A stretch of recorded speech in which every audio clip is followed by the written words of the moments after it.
Hello my dear students, welcome to Dakshini classroom. बहुत बहुत बहुत स्वागत है प्यारे बच्चों आपका दक्षिणी क्लासरूम चैनल पर। मैं प्रदीप सिंह फिर से आपके साथ हूँ DT 14 के सॉल्यूशन के साथ। ना पेपर काफी आसान था, कुछ क्वेश्चन लेंदी आए थे बस, बाकी नॉर्मली पेपर जो था काफी आसान था। चलिए ये स्टार्ट करते हैं डिस्कशन के साथ, है ना। पेपर में कहाँ गलतियां हुई है उसको आपको नोट डाउन करना बहुत जरूरी है। कहाँ आपने मिस्टेक्स करी, मिस्टेक्स को कहीं पे नोट डाउन करिए, उसको रिवाइज करिए मिस्टेक्स को, ताकि अगली बार वो सेम मिस्टेक आप रिपीट ना, ठीक है।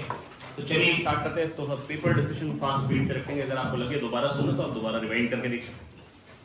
Question number 1, 1 mole of a monatomic gas gamma is equal to 5/3 is mixed with 1 mole of a diatomic gamma 5/7. Question number 1 है ना, 1 मोल मोनोटॉमिक गैस है, 1 मोल डायटोमिक गैस है, गामा ऑफ द मिक्सचर बताना है। पहले बच्चों मैं आपको याद दिलाया था बेटा, अगर एक गैस है जिसकी डिग्री ऑफ फ्रीडम F1 है तो बेटा उसकी इंटरनल एनर्जी क्या है F1/2 N1RT है ना, और दूसरी जो गैस है और उसकी मान लो डिग्री ऑफ फ्रीडम F2 है तो F2/2 N2RT। ये क्या आ जाएगी बेटा इंटरनल एनर्जी पहली गैस की, ये क्या है इंटरनल एनर्जी दूसरी गैस की। अब मान लो जो मिक्सचर बना उसका जो डिग्री ऑफ फ्रीडम मिक्सचर का वो मान लो F मिक्सचर/2 N1 + N2RT। हमने दो गैस को मिक्स किया है, यहाँ से degree of freedom of mixture क्या देगी N1 F1 + N2 F2 N1 + N2। Basically internal energy तो चेंज होगी नहीं, क्योंकि जो भी कोलिजन्स होंगे अगर दो गैस को मिक्स किया तो वो बेटा कैसे कोलिजन होंगे, वो कोलिजन होंगे इलास्टिक। तो बेटा internal energy that is kinetic energy जो गैस मॉलिक्यूल उसकी वो तो बदलेगी नहीं, क्योंकि इलास्टिक कोलिजन होने वाले हैं। और यहाँ से बेटा F/2 nRT इंटरनल एनर्जी क्या होती है बेटा F/2 nRT, और I can say FCVT NCVT, क्योंकि Fr/2 CV होता है, Fr/2 ठीक है। तो बेटा ये यहां से क्या निकल के आ जाएगा, F मिक्सचर क्या जाएगा N1 F1 + N2 F2 N1 + N2। जो F मिक्सचर निकल के आ जाएगा that will be N1 F1 + N2 F2 N1 + N2। क्या ये बात क्लियर है? और यहाँ तो बेटा F1 F2 क्या हो गया, एक की 3 डिग्री ऑफ फ्रीडम और एक की 5, और दोनों के 1 मोल है तो 3 + 5/2 दैट इज 4 हो जाएगी डिग्री ऑफ फ्रीडम। ये 4 हो गई तो गामा होता है F + 2/F 6/4 दैट इज 3/2, मतलब 1.5 आ जाएगा। कितना आ जाएगा प्यारे बच्चों 1.5। अगले क्वेश्चन में मेरे से पूछी है एवरेज मोलर हीट कैपेसिटी। अगले क्वेश्चन में प्यारे बच्चों मेरे से पूछी है एवरेज मोलर हीट कैपेसिटी। ये बेटा देखो यहाँ पर दे रखा है P0 3P0 V0 3P0 V0, और यहाँ दे रखा है प्यारे बच्चों 6P0 5P0 6P0 5P0। अरे हाँ ना बोले यार। तो बेटा ये एरिया पहले निकालेंगे, ये वर्क डन हो जाएगा। Q = delta U + W average molar heat capacity पूछी गई थी क्वेश्चन में, तो Q = डेल्टा U + W यही लगाना पड़ेगा, है ना। और delta U NCV delta T होता है, मोनोटॉमिक गैस है 1 मोल, है ना। डेल्टा U होता है NCV डेल्टा U होता है NCV डेल्टा U क्या होता है मेरे बच्चों NCV डेल्टा T, और Q क्या हो जाएगा NC average delta T NC average delta T। हालांकि मैंने एक क्वेश्चन ऐसा करा रखा था क्लास में, यहाँ पर C एवरेज नेगेटिव भी निकल गया था खाली, मतलब मैंने C एवरेज के क्वेश्चन क्लास में कराए हुए, इनफैक्ट ग्राफ भी ऐसा ही ट्रेपेजियम वाला ही लिया था। पर मैं कभी एक्सपेक्ट नहीं करता हूं कि आपसे कोई C एवरेज इतने बड़े क्वेश्चन के लिए पूछे, ये पॉसिबल मतलब इतना बड़ा क्वेश्चन नहीं कर पाता है नीट आपसे। डेल्टा U मतलब पुराने जमाने की बात है।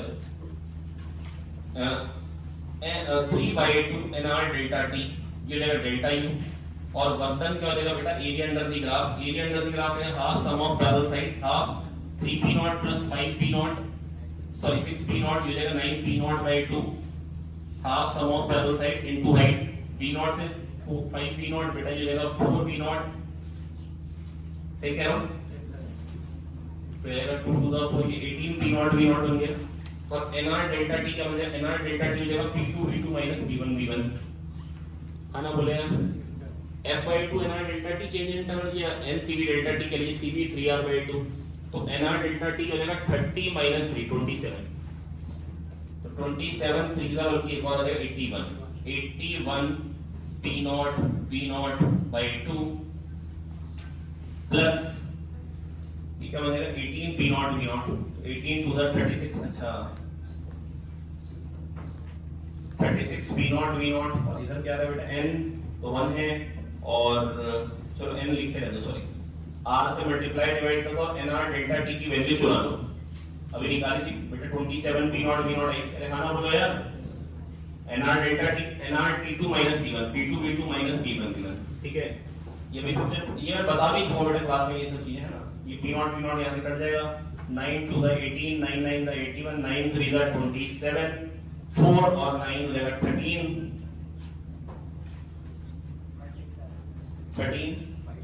by 6 और ये C आ गया। और हमसे क्या रखा था क्वेश्चन में, आपको चेंज करवा दिया था, calculate value of 3C, calculate value of 3C 13R/2, ठीक है। तो ये हो गया बेटा क्वेश्चन, हालांकि थोड़ा सा लेंथी जा रहा है। Work half sum of parallel sides into height, बेटा पी की ग्राफ के नीचे का एरिया वर्क डन होता है trapezium half sum of parallel sides 6p0 plus 3p0 into height 4p0। Next अगला क्वेश्चन पढ़ेंगे, question number 3। Three rods of same dimensions and common conductivities K1, K2 and K3 are arranged as shown. Points P and Q are at different temperatures. For the heat flow at the same rate along P, R, Q and PQ, which is correct? बेटा कह रहे dimension same है, ये एक rod है, ये एक rod है, इसका K1 है, इसका K2 और इसका K3 है। अरे हाँ ना बोलो यार, ये है ना क्वेश्चन। और कह रहे जो हीट करंट इससे जा रहा है, यहाँ पे PQ में कुछ टेम्परेचर डिफरेंस लगाया T1 T2, और कह रहे जितना हीट करंट इतना इससे होता है, इस ब्रांच का जो रेजिस्टेंस होगा और इन दोनों का जो मान मिला के रेजिस्टेंस होगा, बराबर। सिंपल बात है। अरे हाँ ना बोलो यार, बेटा वही टेम्परेचर डिफरेंस है, तो जब वही रेजिस्टेंस होगा तभी तो वही हीट करंट आएगा। तो इसका रेजिस्टेंस क्या हो गया बेटा, 1/K3 L/A, ये इस वाले का रेजिस्टेंस हो गया। और ऊपर इन दोनों का मिला के कितना आ जाएगा बेटा, R1 + R2 1/K1 L/A plus 1/K2 L/A। अरे हाँ ना बोले यार, तो यहाँ से बेटा K3 क्या निकल के आ जाएगा, K3 निकल के आ जाएगा K1 K2 upon K1 plus K2, K1 K2 upon K1 plus K2। क्या ये बात समझ में आ गई, नहीं आ गई, कोई दिक्कत की बात? ठीक है, next. An ideally monoatomic gas undergoes a process in which the gas volume relates to temperature as Vt is equal to constant. Then the molar specific heat of the gas in the process is? बेटा Tv constant है, Tv अगर constant है ना, तो T को लिख सकते हैं Pv by Nr, तो Nr जाके बेटा Pv स्क्वायर by Nr बन जाएगा। Nr तो खुद भी कांस्टेंट है, तो एक और K डैश, तो Pv की पावर x कांस्टेंट है, तो प्रोसेस कौन सा होता है, पॉलीट्रॉपिक। कौन सा प्रोसेस होता है? और उसमें C की वैल्यू करती है Cv, कौन सी कैसा, मोनोटॉमिक Cv माइनस R/(x-1)। क्या ये बात याद है? R/(x-1), 2 - 1 ये 1 हो जाएगा, 3R/2 - R/2। नेक्स्ट क्वेश्चन, ये क्या है बेटा, एक m मास की बॉल है, उसकी 2c हीट कैपेसिटी है, सॉरी m मास वाले की है c और m/2 मास की है 2c, एक का टेम्परेचर 2t, एक का टेम्परेचर t है ना। और हमने इनको मिक्स किया, रिजल्टिंग टेम्परेचर एक की बेटा, एक का टेम्परेचर बढ़ेगा और एक का घटेगा, तो t से बड़ा आंसर आएगा और 2t से छोटा आएगा। अगर t से बड़ा और 2t से छोटा सोचे तो भी बेटा ऐसे ऑप्शन केवल और केवल 2 ही हैं। तो अगर आपको तुक्का भी मारना था तो 2 या 4 में से ही तुक्का मारना था, है ना। तो कितना सिंपल है बेटा, ये देखना कि आप देखिए ध्यान से कि अगर आप तुक्का भी मारेंगे तो भी एक्चुअली 2 ही ऑप्शन थे जहां पर आपको आंसर मिल सकता था। और बेटा m/2 वाले की जो है वो क्या है, 2c है। क्या ये अपना मतलब एक्सरसाइज 1 का क्वेश्चन है या नहीं है? ये नहीं है एक्सरसाइज, बिल्कुल मेरे को ऐसा लग रहा है जैसे देखा हो तो। m/2 और 2c वाला है और एक m वाला है और c वाला है, इसका टेम्परेचर 2t है और इसका टेम्परेचर t है। तो बेटा इसकी ये हीट लेगा और ये हीट लेगा, जितनी ये हीट देगा उतनी तो ये हीट लेगा। तो m/2 ms delta t, ms delta t, मान low temperature finally t dash हो गया, तो t डैश माइनस t। बेटा इसने हीट गेन करी और जितनी वो हीट लूज करेगा, ms डेल्टा t, तो 2t माइनस t डैश। कह दो आगे, यहाँ से बेटा क्या मिल गया आ जाएगा, यहाँ से मिल गया जाएगा mc कट जाएगा, हाँ ना बोले, तो t डैश 2t डैश हो जाएगा बराबर 3t, बड़े आराम से t डैश निकल के आ जाएगा 3t/2। बहुत ही लल्लू क्वेश्चन था, ठीक है। इसके बाद अगला क्वेश्चन है 400 मीटर पर सेकेंड आरएमएस स्पीड है। कह रहे हैं गैस जो है कांस्टेंट टेम्परेचर पे लीक आउट कर रही है ना। अब टेम्परेचर कांस्टेंट है तो बेटा आरएमएस स्पीड बचे हुए मॉलिक्यूल्स की क्या होगी, कह रहे आधी गैस लीक कर रही है, जितनी भी लीक कर गई √3RT/m, वो अंदर कितनी गैस है उस पर डिपेंडेंट ही नहीं होगी आरएमएस स्पीड। आरएमएस स्पीड तो √3RT/m है, टेम्परेचर वही है, गैस वही, तो मॉलिक्यूलर वेट भी वही है, एंड हेंस जो आरएमएस स्पीड होगी वो भी वही होगी। Average translational kinetic energy of gas molecule at NTP. बेटा एवरेज ट्रांसलेशनल काइनेटिक एनर्जी बेटा 1 डिग्री ऑफ पर डिग्री ऑफ फ्रीडम जो एनर्जी होती है पर मॉलिक्यूल एवरेज हाफ kT होती है। कई बात याद आ रही है? याद दिला देता हूं मैं आपको, है ना, F/2 nRT होती है। क्या होती है बेटा? F/2 nRT तो इंटरनल एनर्जी है, F/2 nRT है इंटरनल एनर्जी। F/2 nRT के पहले बच्चों इंटरनल एनर्जी ये 1 मोल की है, तो पर मोल क्या हो जाएगी? पर मोल हो जाएगी F/2 RT। पर मॉलिक्यूल क्या हो जाएगी? तो 1 मोल की, तो Na से डिवाइड करना पड़ेगा। पर मॉलिक्यूल अगर आपको निकालनी है, पर मॉलिक्यूल रहेगी upon Na, F/2 R/Na into T। R/Na को क्या बोलते हैं? Boltzmann constant F/2 kT। अरे हाँ ना बोले ना, F/2 kT। तो बेटा बस मैं आपको एक ही बात समझाना चाह रहा था कि ये F/2 kT होती है, पर मॉलिक्यूल जो एनर्जी होती है F/2 kT होती है। बड़ा कॉमन मिसकॉन्सेप्ट है कि जो पर मॉलिक्यूल एनर्जी होती है, बहुत सारी बुक्स मतलब इसका आंसर गलत देते हैं, 3/2 kT कर देते हैं। नहीं बेटा, F/2 kT क्या होती है? F/2 kT। इसीलिए मैंने यहाँ पर चेंज करा था average translation kinetic energy. In fact LN के पेपर में मेन को क्या दे रखा है? एवरेज काइनेटिक एनर्जी पूछे और उन्होंने आंसर 3/2 kT के हिसाब से दिया था। तो बड़ी कॉमन सी एरर है, कोई दिक्कत की बात नहीं, अपने को क्लियर रहना चाहिए। वैसे एनर्जी अगर कोई पूछेगा तो F/2 kT होती है पर मॉलिक्यूल, लेकिन अगर ट्रांसलेशनल काइनेटिक एनर्जी पर मॉलिक्यूल पूछेगा तो बेटा 3/2 है। अब 3/2 के दे रखा है उन्हें 1.38 into 10 की पावर -23। अरे हाँ ना बोले यार। और टेम्परेचर क्या दे रखा है? 273। बेटा ये समझिए 3/2 ये 100 की लाइन में आ गया, ये 2.7 है। एक बार अगर इसको 3 मान लूं तो 9/2 4.5 4.5 into 1.38 ये बिल्कुल पक्का हो गया आंसर 10 की पावर -21 में आने वाला है।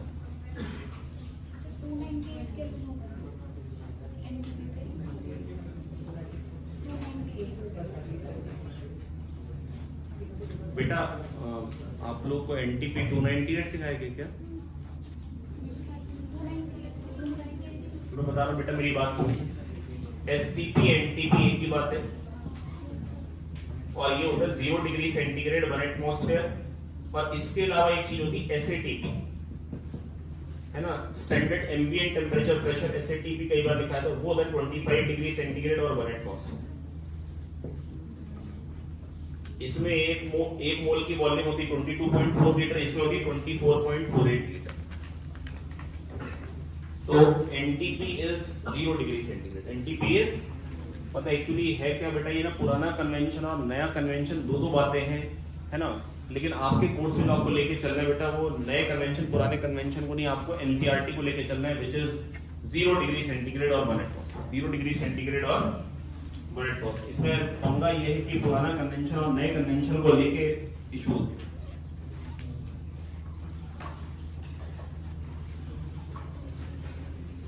चलिए तो बेटा यहाँ पे क्या बन जाएगा जल्दी बताएं फटाफट से। यहाँ पर बन क्या आ जाएगा कि मैं सॉल्व करूंगी 3/2 के टी, टेम्परेचर भी गिवन है, के भी गिवन है, मल्टीप्लाई कर लेंगे। आप लोग मल्टीप्लाई कर लेंगे, कोई खास बड़ी बात नहीं। इसके बाद अगला क्वेश्चन कह रहे हो ना, planet of presence of atmosphere implies presence of atmosphere क्या बता रहे हैं? जो आरएमएस वेलोसिटी होनी चाहिए वो एस्केप वेलोसिटी से बहुत कम होनी चाहिए, नहीं तो मॉलिक्यूल एस्केप कर जाएंगे। सिंपल बात है, ठीक है। तो ऑप्शन 1। इसके बाद when an ideal gas is heated under constant pressure, ideal gas को हीट कर रहे हैं कांस्टेंट प्रेशर पे, percentage of given heat will be utilized in doing work। Q equal to delta U plus W जानते हैं आप लोग? Yes बिल्कुल जानते हैं, इसमें कोई दिक्कत की बात नहीं है। तो बेटा Q क्या होता है? mCp delta T, और Cp क्या होता है? F plus 2/2R 7/2। तो 7/2 nR delta T आ जाएगा। कितना सोच पाएंगे? अरे NCP delta T isobaric process की बात चल रही। C कौन सा आएगा? Cp कौन सा आएगा? और Cp क्या होता है? F plus 2/2R। तो बेटा F क्या है? 5, तो 5 plus 2/2R, 5 plus 2/2R, तो NCP डेल्टा T। और डेल्टा U क्या आ जाएगा? NCV डेल्टा T, Cv क्या आ जाएगा? 3R/2। और वर्तन क्या हो जाएगा बेटा? NR delta T। उसको मैं 2 से मल्टीप्लाई डिवाइड करूंगा वर्तन, ताकि सब में 2 है ना, दिख रहा है। तो यहाँ पे मोनोटॉमिक थी डायटोमिक थी? ग्लास गैस डायटोमिक थी ना, मोनोटॉमिक थी, oh I am sorry, monatomic gas थी। तो बेटा सीपी आएगा 3 + 2/2 r 5r/2, सीवी आएगा 3r/2, सॉरी मोनोटॉमिक गैस की बनती है यार। क्वेश्चन में 5/3 गामा दी है, मतलब मोनोटॉमिक गैस गलती हुई है। तो बेटा 5 हमने हीट दी, 3 इंटरनल एनर्जी बढ़ी, 2 वर्क हो। तो 5 में से 2 और तो 10 में से 4 हो गया, 100 में से 40 जगह 40% जा रही है वर्क करने। ये हीट है, ये चेंज इन एनर्जी है कि वर्क है। 5 में से 2 जा रही है वर्क करने में, तो 5 में से 2 और 10 में से 4। ये क्वेश्चन बहुत ज्यादा इंपॉर्टेंट है, ये क्वेश्चन बहुत इंपॉर्टेंट है 9th वाला।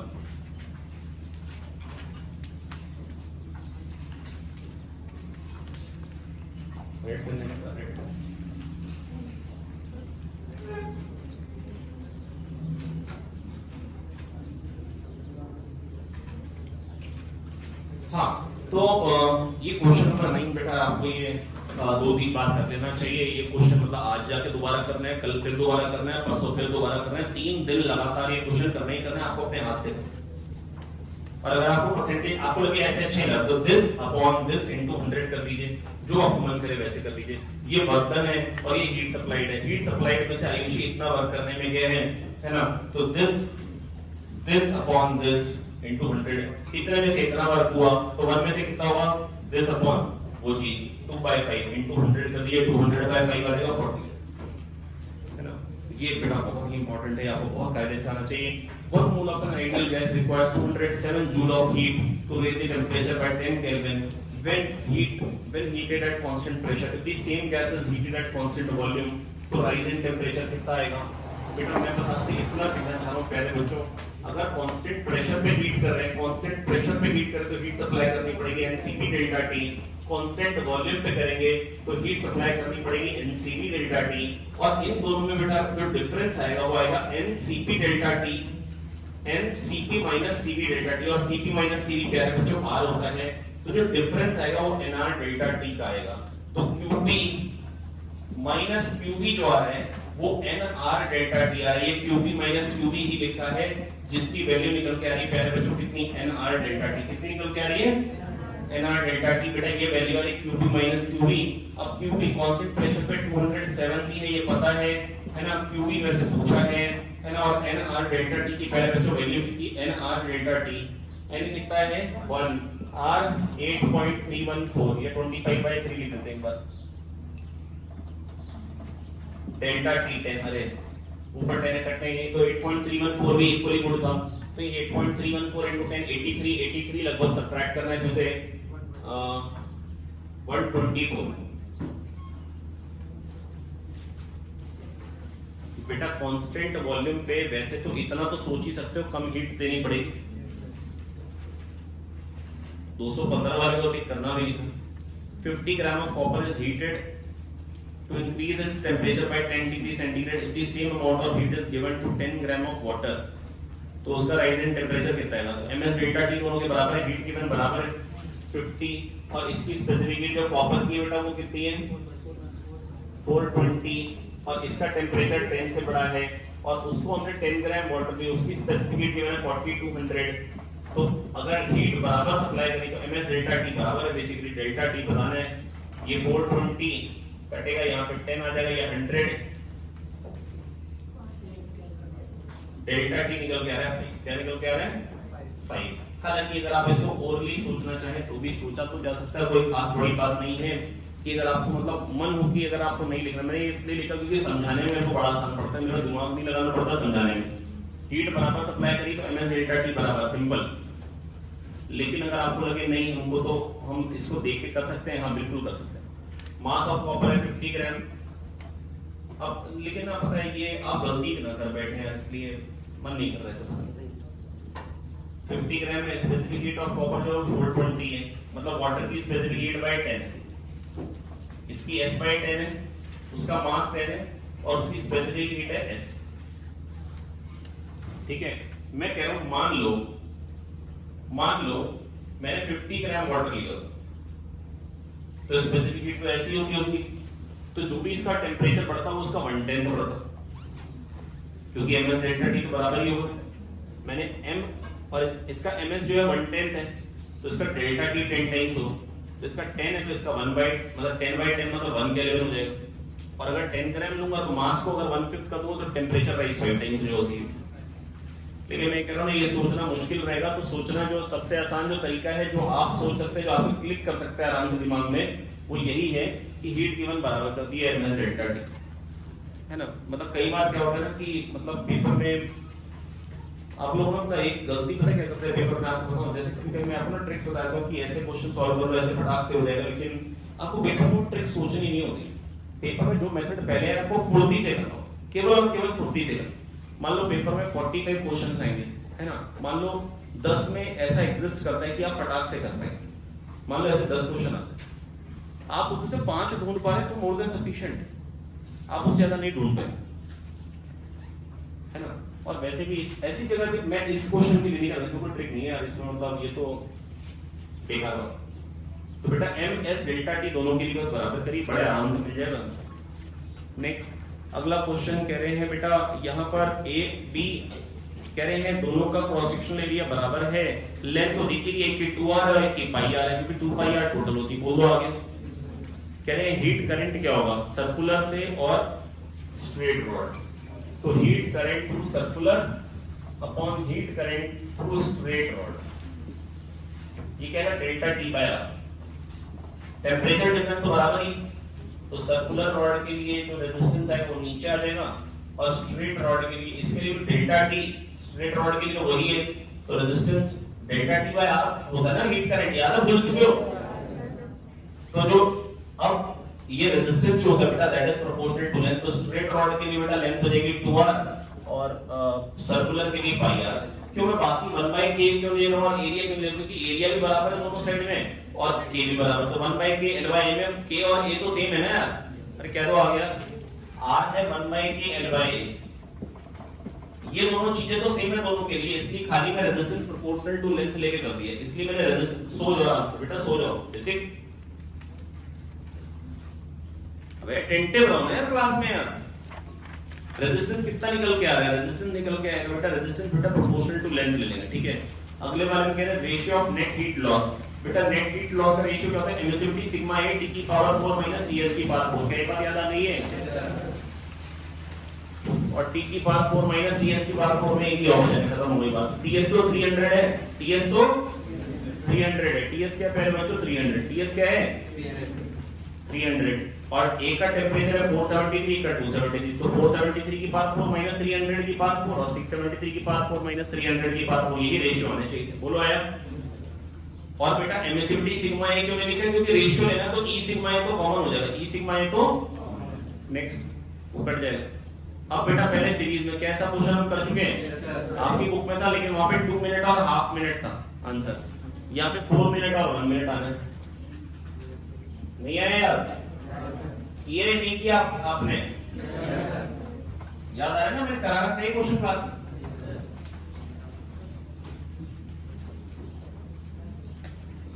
ये आर आर था तो रेजिस्टेंस हो गया 2r, तो डेल्टा t बाय 2r ये हीट करंट है पहला H1।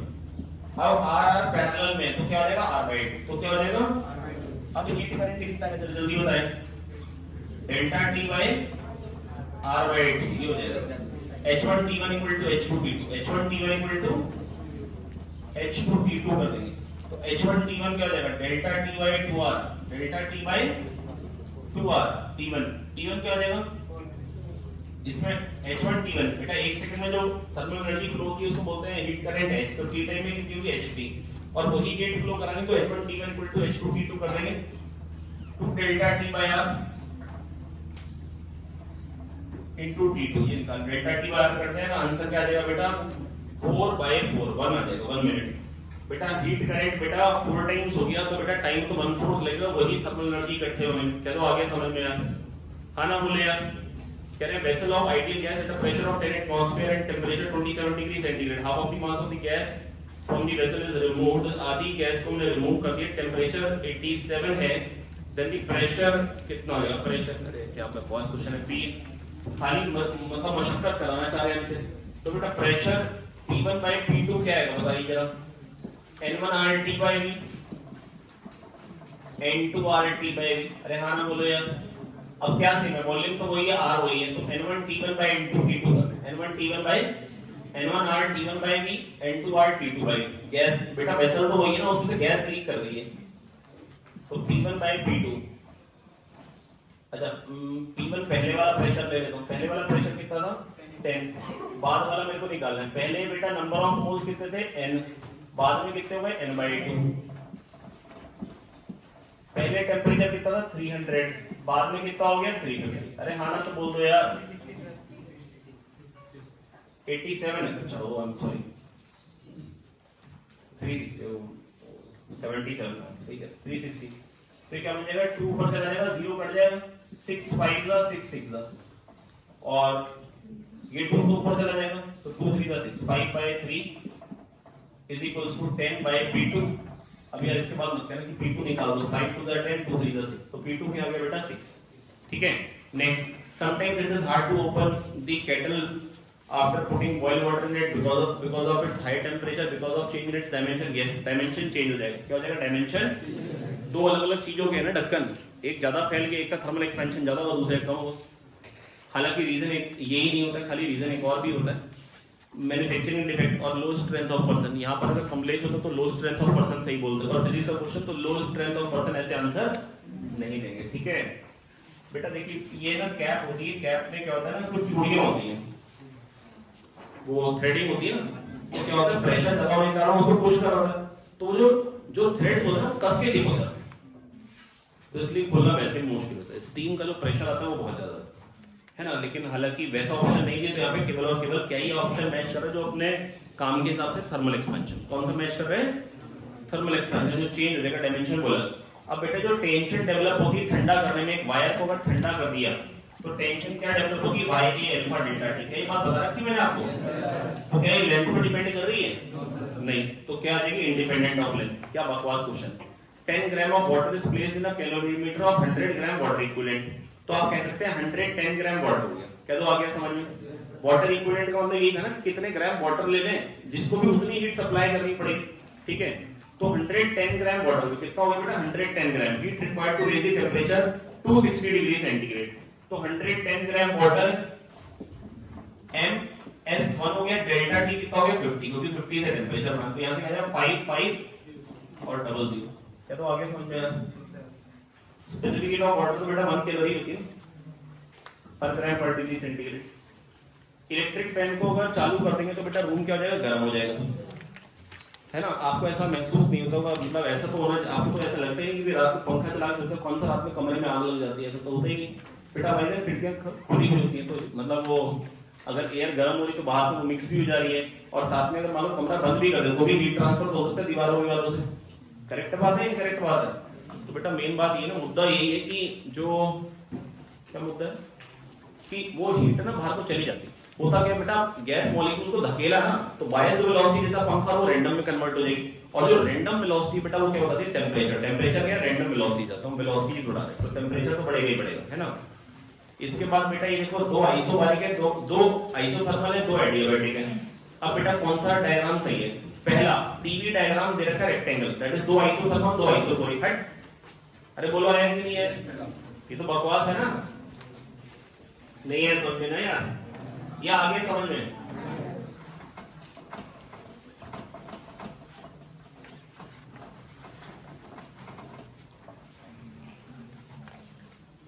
अरे भाई दो आइसोथर्म्स हैं, दो एडियाबैटिक है, बड़ा अच्छा नहीं बन पा रहा है, चलेगा जैसा आपके बहुत। अब टीवी कह रहे हैं ये बना, हट ये कैसे हो सकता है भाई? भाई ये दो आइसोकोरिक और दो आइसोथर्मल, तो ये तो नहीं हो सकता, ये तो नहीं, उसको बकवास कहते हैं। अरे क्या तो आगे समझ में आया? इसके बाद बेटा अगले वाले में पीटी बना रखा है, पीटी को ऐसे बना दिया, ये भी गलत है। दो आइसोबारिक थोड़ा है, दो आइसोथर्मल है, दो एडियाबैटिक है, प्रेशर कांस्टेंट तो बनाना ही नहीं है, ये भी गलत हो गया। और चौथा वाला देखो, चौथे वाले में क्या बना रखा है, दो ऐसे बना रखे हैं पी टी, दो ऐसी स्ट्रेट लाइंस हैं जो ओरिजिन से पास हो रही हैं, और दो आइसोथर्म तो है, पर बेटा P directly proportional to T कब होता है? P इक्वल टू nRT में P equal to nRT by V, तो तो P directly proportional to T कब होता है? वॉल्यूम कांस्टेंट होता है, जब ये कांस्टेंट होता है तो ये दो आइसोकोरिक, ये भी नहीं हो सकता, तीन नहीं है तो चौथा ही होगा, तो तीसरा वाला ऑप्शन ही करेक्ट होगा। चलो आगे अब उसमें बना रखे टीवी डायग्राम ऐसा बना रखे इसका ऐसे ऐसे और यहाँ पर कुछ लाइन ऐसे बना रखी, तो क्या एडियाबैटिक में ऐसा होना चाहिए टीवी डायग्राम? हाँ, क्योंकि टीवी की पावर गामा माइनस में कांस्टेंट होता है, तो T inversely proportional to V तो है, तो ऐसा ही होना चाहिए। वॉल्यूम बढ़ने के साथ साथ टेम्परेचर घटना चाहिए। अगला फ्री एक्सपेंशन में Q डेल्टा U W सब जीरो होते हैं, क्या क्लास में बता रखी है बात? फ्री एक्सपेंशन हो तो गैस बेटा वैक्यूम एक्सपैंड करते तो धकेल तो रही है नहीं किसी को, धकेल तो रही है नहीं किसी को। पूजी बेटा आप बिल्कुल भी इधर नहीं देख रहे हो, आप खाली और खाली मस्ती कर रहे हो वहां पे बैठ के, कोई पढ़ाई नहीं, सो रहे हो वहां पे। इतनी तेजी से फ्री एक्सपेंशन हो गया ना, तो हीट सप्लाई कर पाए हम। इंटरनल जी क्यों ही घटेगी बढ़ेगी बेटा? इलास्टिक कोलिजन होने पहले आगे से होने थे, दूर जाके होने, तो डेल्टा यू भी जीरो, और किसी को धकेला है नहीं तो वर्क तो किया नहीं है। ठीक है, ये क्लियर हो गया? नहीं क्लियर हो गया? कह रहे हमने टेम्परेचर को डबल कर दिया। अगले क्वेश्चन 23 में कह रहे टेम्परेचर को डबल कर दिया, ऑक्सीजन मॉलिक्यूल डिसोसिएट भी हो गए, एटम्स बन गए, तो मॉलिक्यूलर वेट हाफ हो गया और टेम्परेचर डबल। √3RT/m में T डबल हो गया और मॉलिक्यूलर वेट हाफ, तो ऊपर 2 स्क्वायर आ गया, तो 2 टाइम्स हो गई। क्या हो गई? बहुत ही बेकार है। अगला क्वेश्चन 24, ऑब्जेक्ट 0.5 मीटर के आगे खड़ा है, तो डिस्टेंस बिटवीन ऑब्जेक्ट इमेज क्या है? 1 मीटर। क्या बकवास क्वेश्चन है। डी डिस्टेंस पे ऑब्जेक्ट खड़ा है तो इमेज कितने डिस्टेंस पे होगी? डी डिस्टेंस पे कह रहे हैं पहले 5 इमेज बन रही थी, हमने क्या किया, मिरर के बीच के एंगल को रिड्यूस करके 30 कर दिया। अब कितनी बनेगी? 360/θ-1, 360/θ 11। नेक्स्ट कह रहे कॉन्वेक्स मिरर के सामने ऑब्जेक्ट, रियल ऑब्जेक्ट कहां रखे ताकि उसकी इमेज बने रियल मैग्नीफाइड? बन ही नहीं सकती, बन ही कॉन्वेक्स मिरर में तो वर्चुअल बनेगी ना, रियल ऑब्जेक्ट की इमेज कैसी बनेगी? वर्चुअल। कॉनकेव मिरर है, कॉनकेव मिरर को डाल दिए किसमें? वाटर में। बेटा मिरर की फोकल लेंथ पे कोई फर्क नहीं पड़ता है, मिरर की फोकल लेंथ पे गलती होगी मेरे से यार, ये तो यार स्टेटमेंट में लिखवा देता हूं, बहुत तेज डिवाइस का दिमाग में नहीं था। ये बेटा आपको मतलब अच्छे से पता ही रहना चाहिए कि अगर पानी में भी डाल दिया तो भी एंगल ऑफ इंसिडेंस तो एंगल ऑफ रिफ्लेक्शन के बराबर ही होगा ना। ये लाइट रे आ रही है, ये नॉर्मल है, सेंटर ऑफ कर्वेचर उतनी एंगल पे जाएगी ना। तो अगर एयर में अगर ये r/2 पे आ रही थी तो पानी में भी r/2 पे, तो पानी में भी r/2 पे, उसमें कोई चेंज नहीं है, उसमें कोई चेंज नहीं आएगा। ठीक है, अब कह रहे लाइट रे जब एक मीडियम से दूसरे मीडियम में जाती तो क्या चेंज हो जाता है? फ्रीक्वेंसी चेंज होती है? नो। तो तीन ऑप्शन में फ्रीक्वेंसी दे रखी गलत, वेवलेंथ और वेलोसिटी चेंज होती है, मेरे को याद भी है। अगला question, distance travelled by light in glass in a nanosecond. Nanosecond में डिस्टेंस ट्रेवल्ड क्या आएगा? c by mu से आ जाएगी 3 × 10⁸, ये हुई c by mu, ये हुई वेलोसिटी, और नैनोसेकंड में कितना ट्रेवल करेगा? 10⁻⁹, तो 2 × 10⁻⁻1, 0.2 मीटर, दैट इज 20 सेंटीमीटर। खत्म, बिल्कुल बकवास क्वेश्चन है। अगला डेविएशन आ रहा है 5 dB, तो एंगल ऑफ प्रिज्म μ-1 होता है, μ-1 हो गया 0.5, तो हाफ इनटू a डेविएशन है जो 5 dB, तो a कितना हो गया? 10। a कितना हो गया? 10। काफी आसान क्वेश्चन है बेटा। अगला क्वेश्चन, एक रोमांटिक कॉम्बिनेशन ऑफ लेंसेज के लिए, तो बेटा एक रोमांटिक कॉम्बिनेशन ऑफ लेंसेज के लिए कि मैं आपको पेपर से पहले नहीं रिवाइज करा पाया था, ये इसके लिए फार्मूला होगा ω1/f1 + ω2/f2 = 0, where ω1 and ω2 are dispersive powers। ω1/f1 + ω2/f2 = 0। अब ये तो बिल्कुल पक्का ही है कि ω1/f1 + ω2/f2 का 0 है, तो f1 f2 क्या होने चाहिए? एक पॉजिटिव और एक नेगेटिव। कॉन्केव और कॉन्वेक्स मिलके बना पाते हैं मतलब बेसिकली लेंस, दो जो लेंस होते हैं एक की फोकल लेंथ पॉजिटिव होगी एक की नेगेटिव, तभी एक रोमांटिक कॉम्बिनेशन बनता है। और डिस्पर्सिव पावर होती है μv - μr/μy-1। डिस्पर्सिव पावर होती है μv - μr/μy-1। डिस्पर्सिव पावर होती है μv - μr/μy-1। μv - μr/μy-1। Yellow light को बोलते हैं मीन लाइट। क्या बोलते हैं? Mean light. क्योंकि इसका जो रिफ्रैक्टिव इंडेक्स होता है अप्रोक्सीमेटली μv + μr/2 होता है, अप्रोक्सीमेटली। कई बार क्वेश्चन में μv, μr, μy तीनों दे देते हैं और फिर कहते हैं डिस्पर्सिव पावर बताओ, और कई बार μv, μr दे देते हैं तब कहते हैं बताओ। तो अगर नहीं देंगे येलो लाइट का रिफ्रैक्टिव इंडेक्स तो आपको मानना होगा μv + μr/2। क्या मानना होगा? μv + μr/2। तो जो डिस्पर्सिव पावर हो जाती है वो μv + μr/2। इसका भी एक क्वेश्चन आया था, डिस्पर्सिव पावर पूछी थी।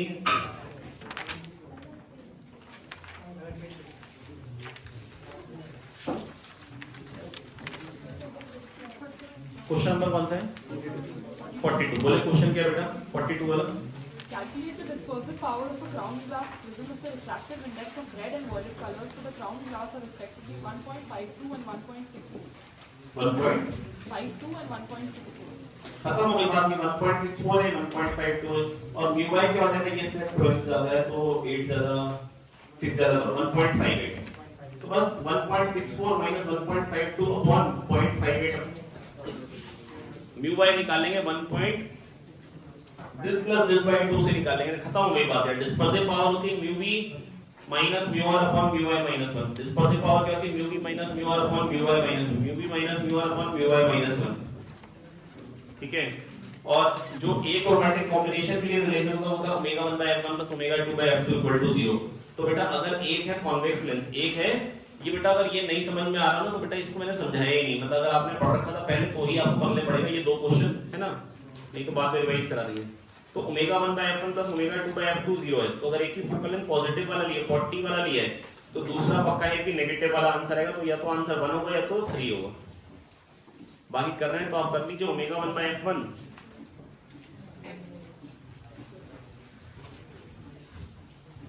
0.04 by 40 plus 0.02 by f is equals to 0। Omega 1 by f1 plus omega 2 by f2 equals to 0। 20 आ रहा है, खत्म हो गई। मैग्नीट्यूड 20 और -20। अब बेटा कॉन्वेक्स लेंस कैसे बिहेव कर रहा है? डाइवर्जिंग। तो क्या कंडीशन होती है जब वो डेंसर मीडियम में रखा होता है? तो जो n1 n2 है वो उसका रिफ्रैक्टिव इंडेक्स जो होगा ग्लास के रिफ्रैक्टिव इंडेक्स से ज्यादा होगा। तो ऐसा कौन सा ऑप्शन ले रखा है? Third option. फोकल लेंथ क्या रखी है? 30 सेंटीमीटर है और साइज ऑफ इमेज जो है वो क्वार्टर साइज ऑफ ऑब्जेक्ट है। Then the object distances f by x1। कई बार याद आई? क्या बताइए मैंने? फोकल लेंथ क्या रखी है? 30। तो बेटा x1 क्या चाहिए होगा? अगर ये f है तो x1 क्या चाहिए होगा? 4f। क्या चाहिए होगा? 4f। नहीं समझ में आया क्या? तभी तो इमेज बनेगी 1/4 साइज की। f by x1 बता रखी कई बात है नहीं? तो x1 क्या हो गया? 4f। तो यहां से क्या हो जाएगा? 5f। That is 150। That is. पर अगर आपको लगे नहीं हमको तो प्रदीप सर ने बताया था -v by u f minus v by f upon f plus u। उससे कर रहा था, उससे कर रहा है। मेरे को बेस्ट ये लगता है f upon x1। Far point of myopic eye is at 40 centimeter. Book का ही क्वेश्चन है। दूर का नहीं दिखता है। कैसा लेंस यूज करना होगा? इन्फिनिटी वाले की इमेज 40 पे बना दे। इन्फिनिटी वाले की इमेज कहां बना दे? 40 पे। तो लेंस की फोकल लेंथ होनी चाहिए 0.4 मीटर और वो भी नेगेटिव। और वो भी किसमें? क्योंकि दूर का नहीं दिखता है ना, तो दूर की इमेज मेरे को चाहिए कि बन जाए 40 पे। कहां पे बन जाए? 40। बोलो है तो 1/-0.4। तो कह रहा है 10/4 2.5 डायोप्टर। 2.5 डायोप्टर और वो भी माइनस में। कह रहे क्रिटिकल एंगल पता है। दो म्यू दे रखे हैं तो critical angle sin theta C mu R by mu D होता है 1.5 बाय 1.72। क्या तो आ गया यार? बहुत ही बेकार क्वेश्चन था। फार साइटेड पर्सन है, दूर का दिखता है पास का नहीं दिखता है। 20 वाली चीज को पढ़ना है तो 20 की इमेज 50 पे बना दी। 20 की इमेज कहां बनानी है? अरे बोल तो आ गया यार।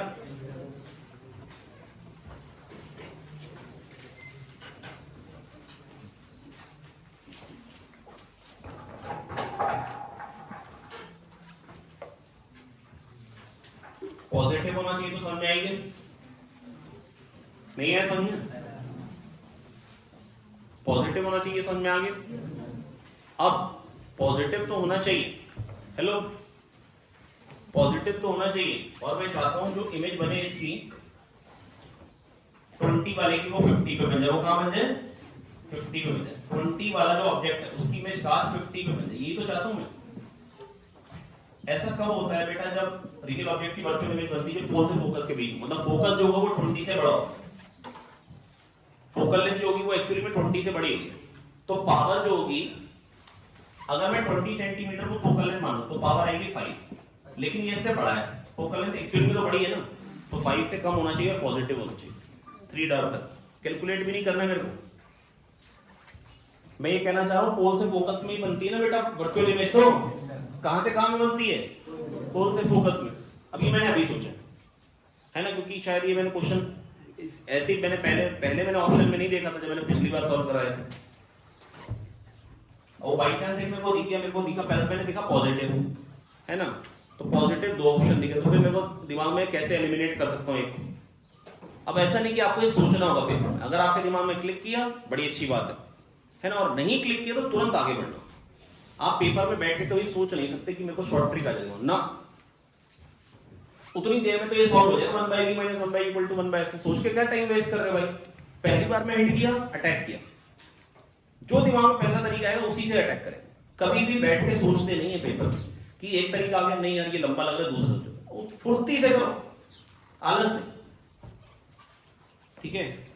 तो अब बेटा 20 के में 50 बन रही है, तो अगर फोकल लेंथ अगर जो होगी इससे बड़ी होगी 20 से, खत्म बात, पावर जो आएगी वो इससे कम आएगी 5 से, खत्म होगी बात।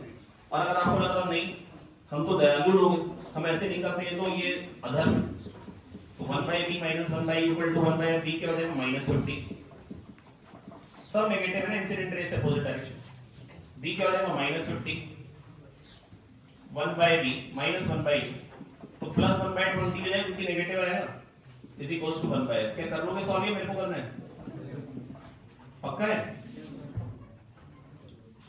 1/10 कॉमन ले लो, 1/2 - 1/5, 3/10 एक और आ गया, तो फोकल लेंथ आ गई 100/3 सेंटीमीटर, मीटर में हो जाएगी 1/3, पावर आई 3 डाल पर। अरे ये भी सेम वैल्यू के साथ क्वेश्चन था भाई। अब अगला क्वेश्चन है 27, पहले वाला किए क्या मैंने, हाँ। एक कह रहे पीस ऑफ पेपर टाइल्ड है ग्लास फेयर पे, और उसको व्यू कर रहे हैं हम डायमेट्रिकली अपोजिट पॉइंट से, तो इमेज कैसी बनेगी, इमेज कैसी बनेगी और कहां बनेगी।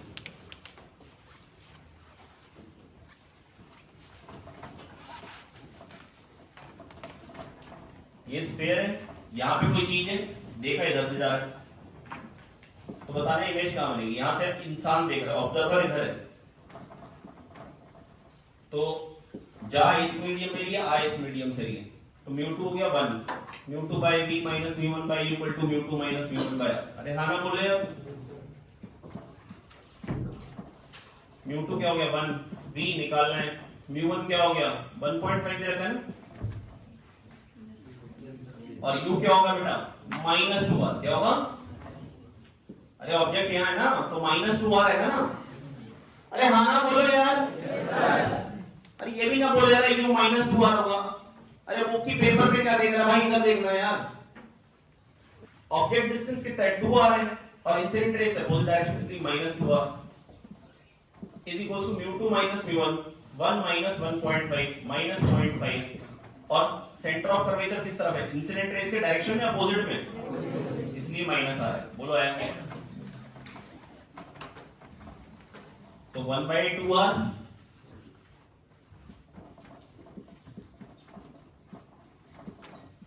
-3/4r, 2/4r - 1/4r -1/4r, तो b आ गया 4r, b क्या आ गया 4r, और वो भी नेगेटिव, मतलब इस तरह बनेगी इमेज, वर्चुअल इमेज बनेगी 4r, वर्चुअल होगी और 4r डिस्टेंस पे होगी, 4r and will be imaginary. कह रहे हैं डबल कॉन्वेक्स लेंस को कट कर दिया, किधर से, by a plane perpendicular to principal axis in two equal parts by a plane perpendicular to the principal axis। अच्छा ऐसे काटा, ऐसे काटने में फोकल लेंथ क्या हो जाती है, और फोकल लेंथ डबल होगी तो पावर क्या हो जाएगी 2 डायोप्टर।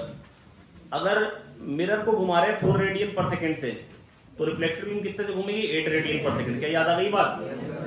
क्वेश्चन नंबर 40 कह रहे एयर बबल है सिचुएटेड एट 3 सेंटीमीटर। कितने सेंटीमीटर पे? 3 सेंटीमीटर पे एयर बबल है।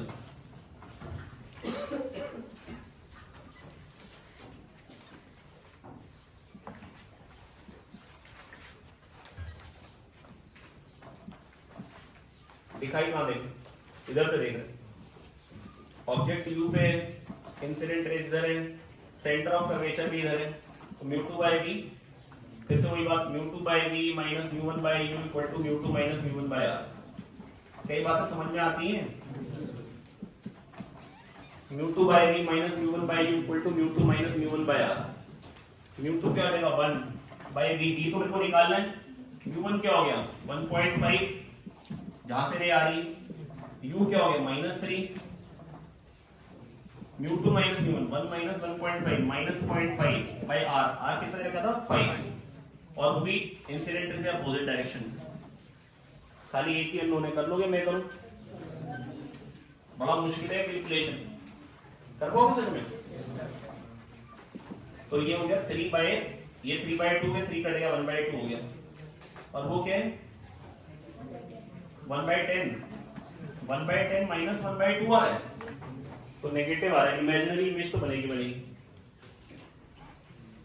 लेकिन डिस्टेंस ही पूछा मैंने। ये 5/10 हो गया, ये 5/10 हो गया, 1 minus 5/10 4/10, 10/4 2.5 centimetre. Double convex lens है, म्यू दे रखा 1.55, फोकल लेंथ है 20, तो रेडियस ऑफ कर्वेचर क्या होगा, यही पूछा ना। क्या सिखा रखा है 1/f = μl/μs -1 1/r1 - 1/r2। बता रखी बात या नहीं बता रखी है?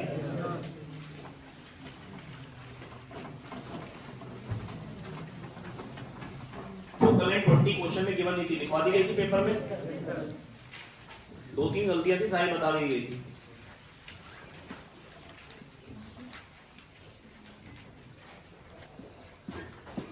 तो 1/f = 1.55 minus 1 1/r1, इसका आर क्या आएगा पॉजिटिव और इसका आर क्या आएगा नेगेटिव। एक बात सोच पा रहे हो? तो 1/r1 minus 1/r2, r2 आ जाएगा माइनस r, फिर 2/r 0.55 into 2/r, ये तो आ गया 1/f। पूछा क्या f तो 20 दे रखा है ना, 55 का डबल क्या होता है 1.1 into 20 है ना, ये है ना 22,